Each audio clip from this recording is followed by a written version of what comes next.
Before we get into today's episode, let me ask you something. Do you know what your current level of English really is? Understanding your level is crucial to tracking your progress and ensuring your hard work is paying off. That's why I've created a quick and easy English level test that you can take right now for free. Find out your level instantly. Just head to thebritishenglishpodcast.com/testme or check the link in the show notes.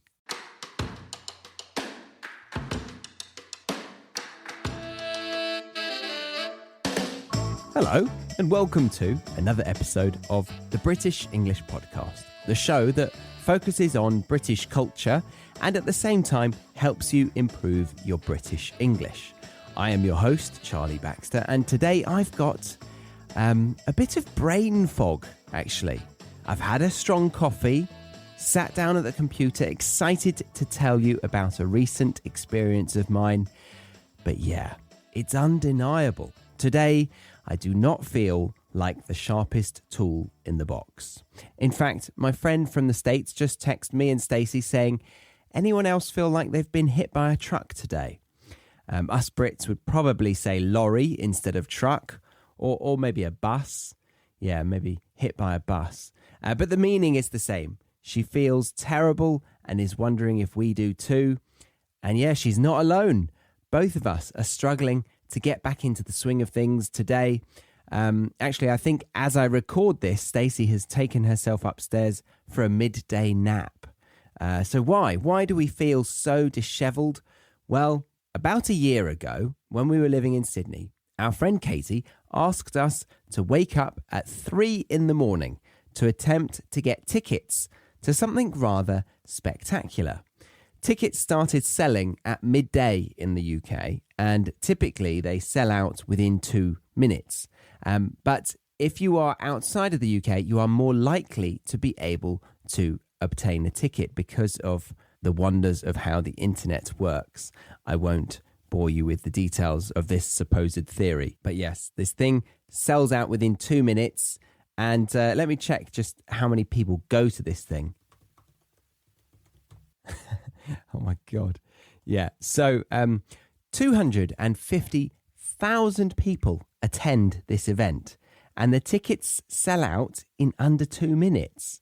And due to the high amount of traffic to the site, your device is likely to crash. So at 3 a.m, we had 2 phones, 2 laptops and 2 iPads all being refreshed as quick as possible to get into this website. And lo and behold, we got through on one of the iPads. We booked tickets, jumped for joy, went back to bed. And for the most part of a whole year, we forgot about the adventure that we were going to embark upon. Fast forward to June 21st, 2023, and I'm packing walkie-talkies, wet wipes, and a variety of bold items of clothing that I wouldn't really think about putting on if it weren't for the fact that we were off to Glastonbury Music Festival. I'd like to let you know that we now have an official app released for the British English Podcast. You can now listen to this podcast on the new app and get all of the learning resources along with it. And for those of you who are just listening on your favourite podcast app, then I've got a present for you. Download the app, sign up to the course called Free Podcast Worksheets, and you will find every single episode available for you to listen to along with the free worksheet for that episode. A huge resource right there waiting for you to enjoy. So go download it right now at your app store, either by typing in BEP, or the British English Podcast. Links are also in the show notes. Enjoy this episode. Glastonbury Music Festival! According to Google, the biggest music festival in the entire world. The population, as I said earlier, 250,000 people tend to go each year. And so you could say that's the population of an average city squashed into, well, onto one farm. Because it all happens on one farm. Admittedly, a rather large farm, but still one farm. There are 3,000 acts performing over a 3 to 4 day period, from singer-songwriters to comedy performers to hippies doing talks to circus performers to cabaret. Glastonbury, aka Glasto, has it all. I don't think I ever said, just to be clear, this is in the UK. I think I did say that, yes. Glastonbury is in Somerset, which is in England. And we were lucky enough to get tickets, although having not been to a festival for over 10 years, I was a little bit nervous. I mean, I had to swap my duck down pillow for a blow-up one with a hoodie wrapped around it. I had to toilet in a long drop in a random field that, might I add, wasn't such a long drop by the end of the festival, if you get what I mean. Sorry, just reminiscing. What else did I have to do? I had to shower at 2 a.m. to avoid 90-minute queues.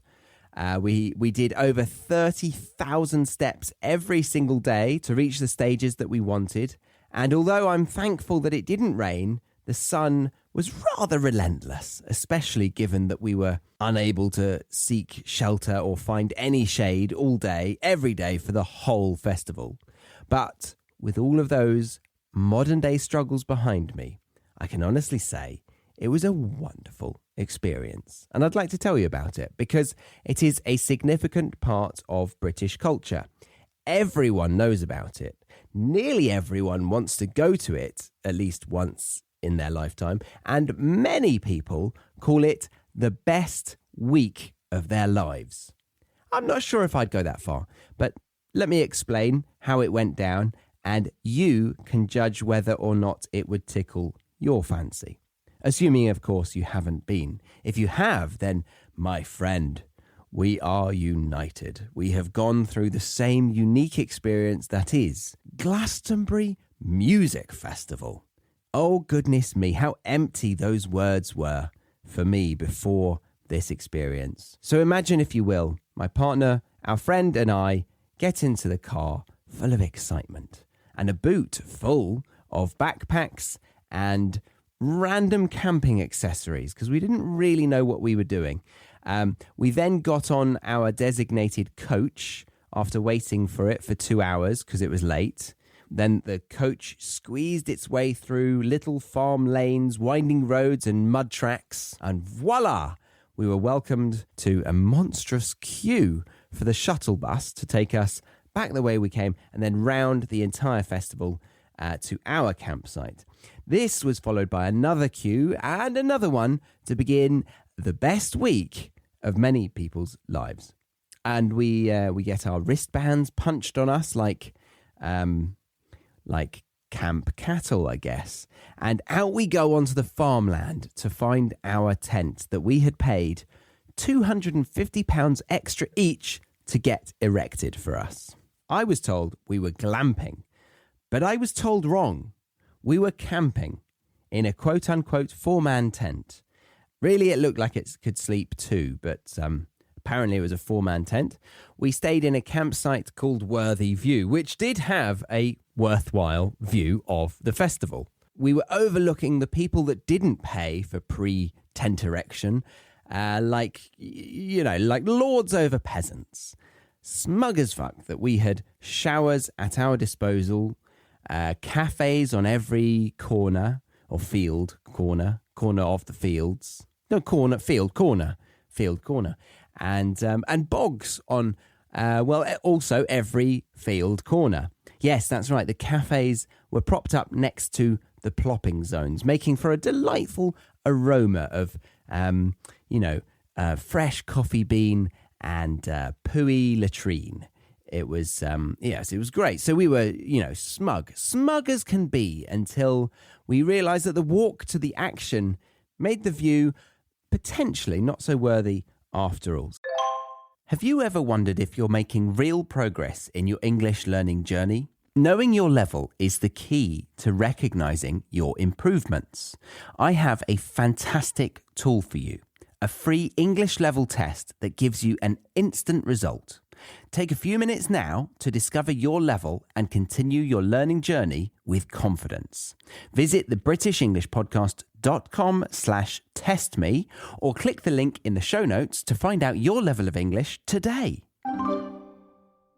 Still though, we had arrived. We dumped our bags in our £750 fabric home and positively skipped down the hill to witness the one and only Glastonbury Music Festival.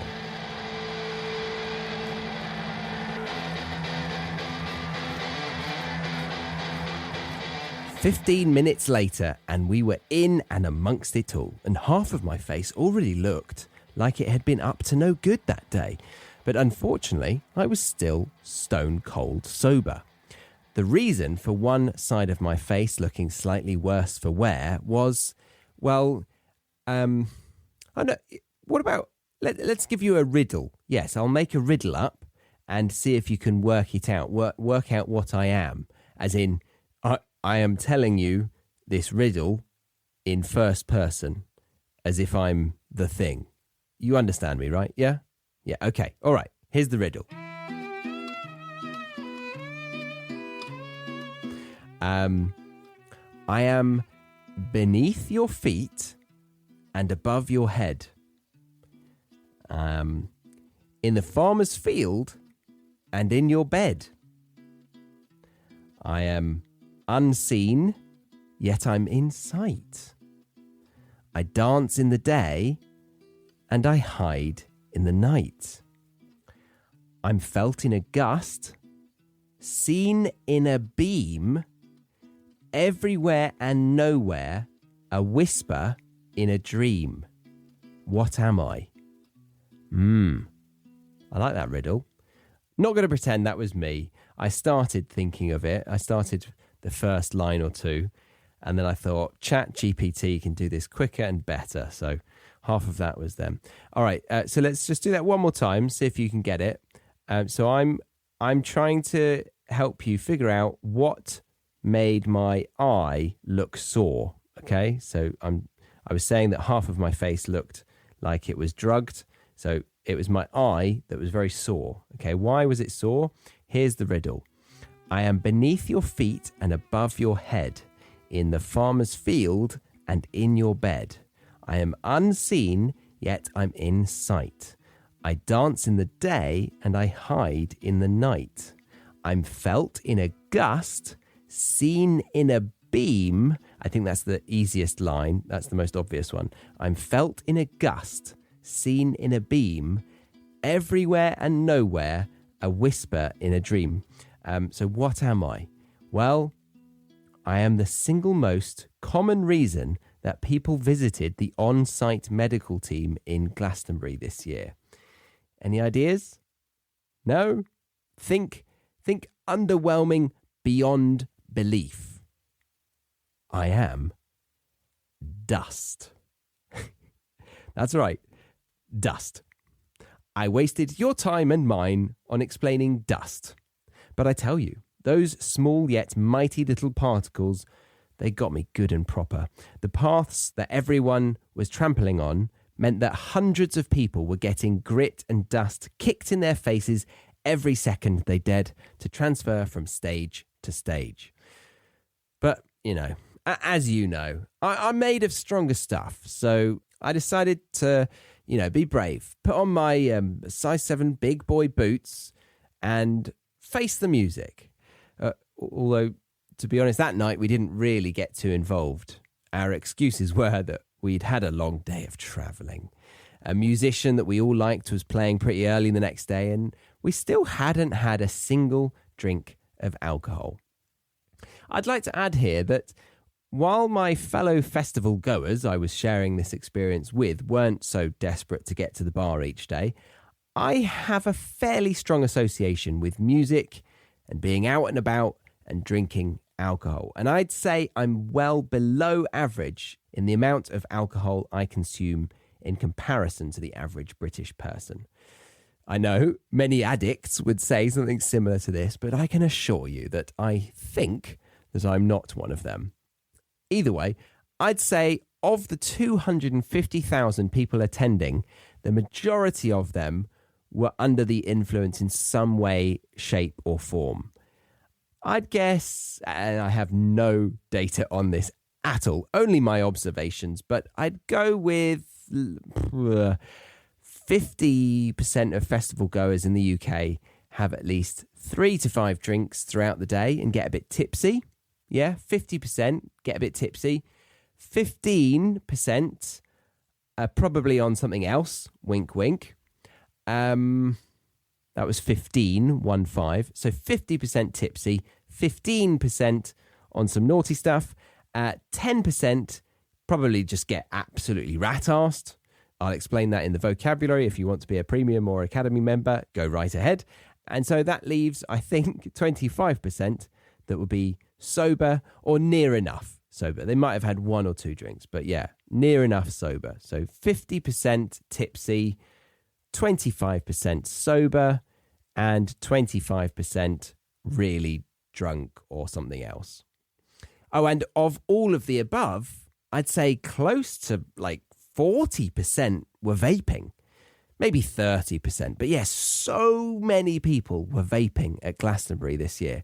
It was quite shocking. And then maybe 5% were smoking.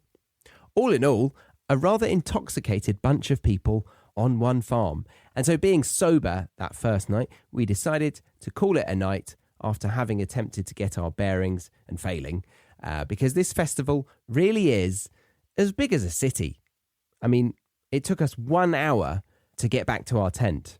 That was sober. Sober decision-making took us 1 hour to get back to our tent from one of the main stages. And very surprisingly, we managed to get a decent night's sleep.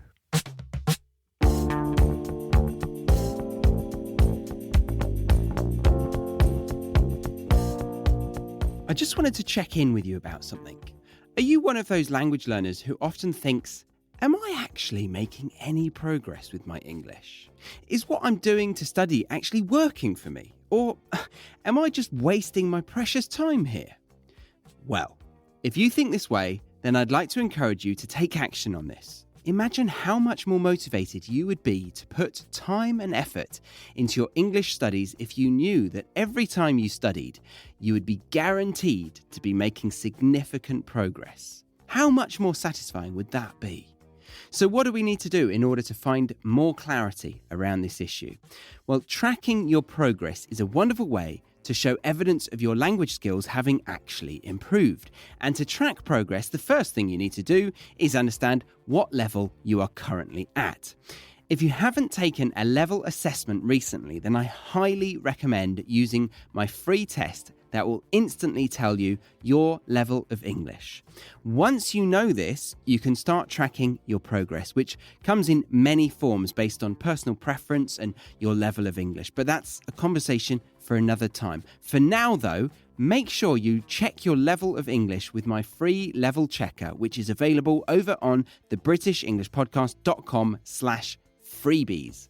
That is thebritishenglishpodcast.com/FREEBIES, or find it in the show notes of this episode.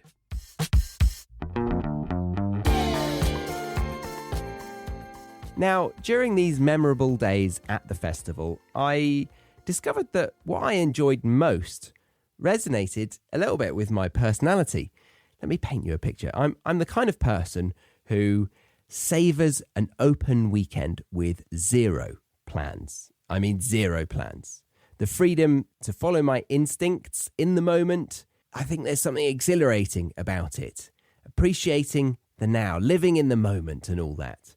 And that being said, planning social events isn't my forte. And this sometimes collides with reality, where we do need some degree of planning in our social lives.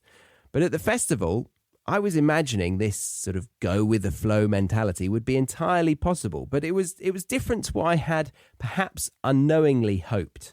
I'd say the majority of people were buzzing about which artists they couldn't wait to see. But honestly, that anticipation, it doesn't appeal to me.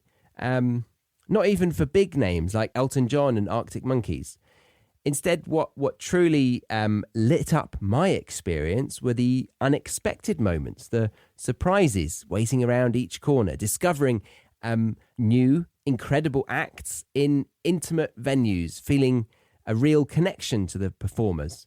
Those experiences, those ones outshone the headline acts for me. It may have also been that my unease whilst watching these headline acts came from having to hold it for a solid 4 hours when drinking beer, all while packed like a sardine in a crowd. But still, if you're anything like me, how I just described my personality a little bit, and you love the thrill of something new and unexpected, you might want to keep that in mind if you haven't been to a festival yet and you're planning on going to one.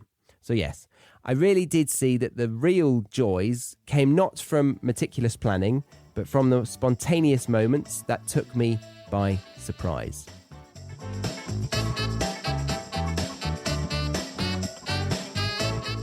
Another thing I learnt, or at least experienced firsthand, was how festivals in the UK are a treasure trove for non-native speakers wanting to make friends and practice speaking with native speakers.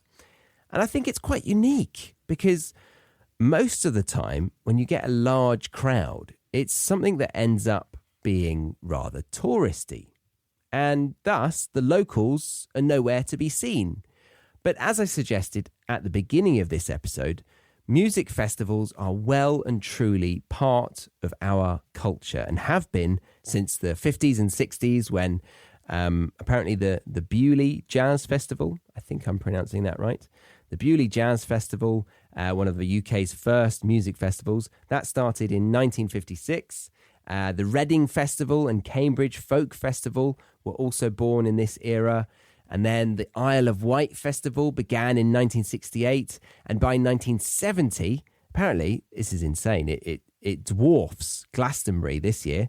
It attracted 600,000 people, leading to legislation limiting the size of gatherings on the island. Imagine that, 600,000 people. And then Glastonbury, that started in 1970, apparently the day after Jimi Hendrix died. And then Glastonbury became the UK's most famous music festival. I also want to say the pronunciation is how I've been saying it, Glastonbury. Glastonbury. I heard a few of the North American singers saying Glastonbury. So yeah, don't say that. Say Glastonbury. Glastonbury. If you want, it's entirely up to you. Don't shoot me. Don't cancel me. Where was I? Yeah, the 90s. So from the 90s onwards, the dance music scene exploded with festivals like Creamfields and Global Gathering.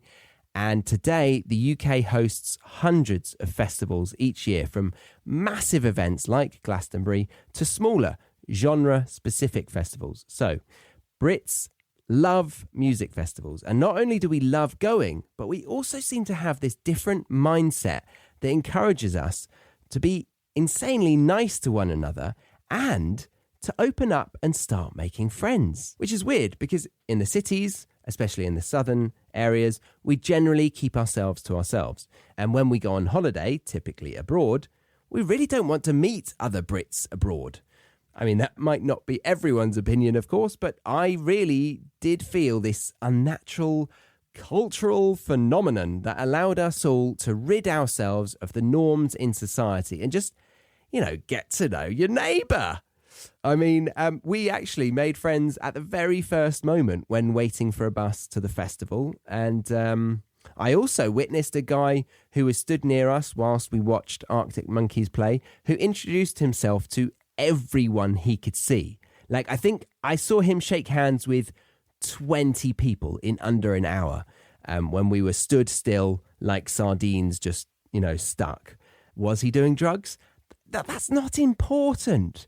The point is, the point that I'm trying to make is that, well, okay, he was absolutely off his tits, but still, if you fancy meeting some Brits and making some new friends, then you have hundreds of opportunities every single year, particularly between the months of May and September. So check out the likes of Glastonbury Festival, Reading and Leeds festivals, the Isle of Wight festival, Bestival, spelt with a B, Bestival. That's the one I went to 10 years ago and loved it.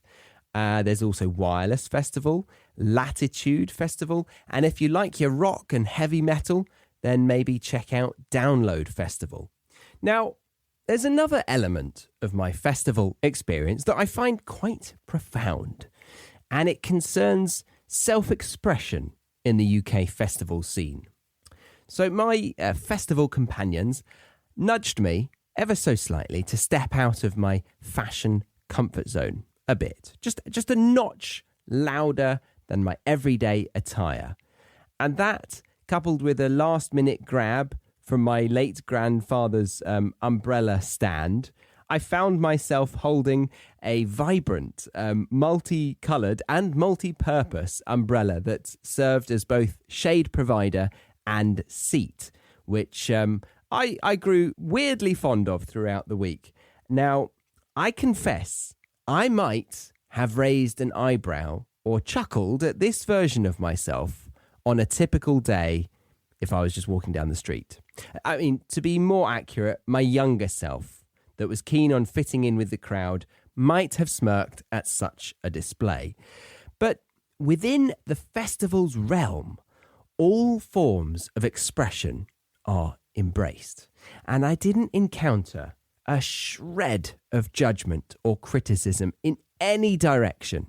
It was so refreshing to see such open-mindedness regarding individual expression. So, if you've ever wished for a place where you could be bolder with your wardrobe, where you could morph into an alternate version of yourself without fear of judgment, then UK festivals could be your sanctuary. Each day invites you to embody a different persona. And not only does the sea of attendees grant you anonymity, but they also seem to champion individuality. The more expressive, the better. They absolutely relish it. But yes, I think I will leave it there for now. So, in summary, my thoughts on Glastonbury. Honestly, there were a lot of modern day struggles, what with the crowds, the queuing, the long drop toilets, and the endless walking around in the boiling sun. But living in a tent, that actually wasn't so bad. I mean, it got hotter than an oven as soon as the sun came up. I quite liked tent life. And putting those annoyances aside, we had the incredible highs. No, not the drugs. I mean, the brilliant music with a sense of community that made me feel alive. I've now also got an endless amount of playlists to enjoy back at home, and I was able to spend quality time with people I'm very close with. And so I'd say it wasn't the best week of my life, but it was a very different one. And for that, I'm incredibly grateful to have gone. I might try a one-day festival next time, but who knows? I might be erecting a tent sooner than you think. That's all from me, myself, and Irene this week. I wonder, do you remember who Irene is? If not, you might need to go all the way back to the first couple of episodes of this podcast, because I think it was in those that I called my microphone Irene, because I was feeling self-conscious about expressing myself without a companion. Now I bloody love it. Now you can't stop me, can you? Although I do have a new microphone since then, so should it be called Irene, or should it be called something else, or Irene 2.0? Shut up, Charlie. Start the bloody outro already. See you next time on the British English Podcast.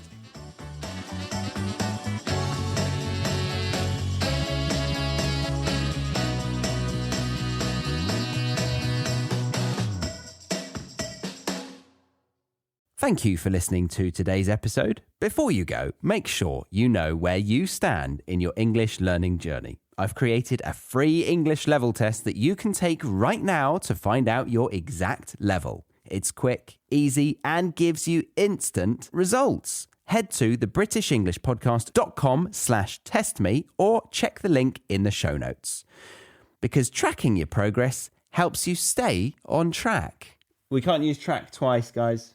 No, let's do that again. Yeah, we don't have time. Oh. All right, we'll just delete this last sentence then.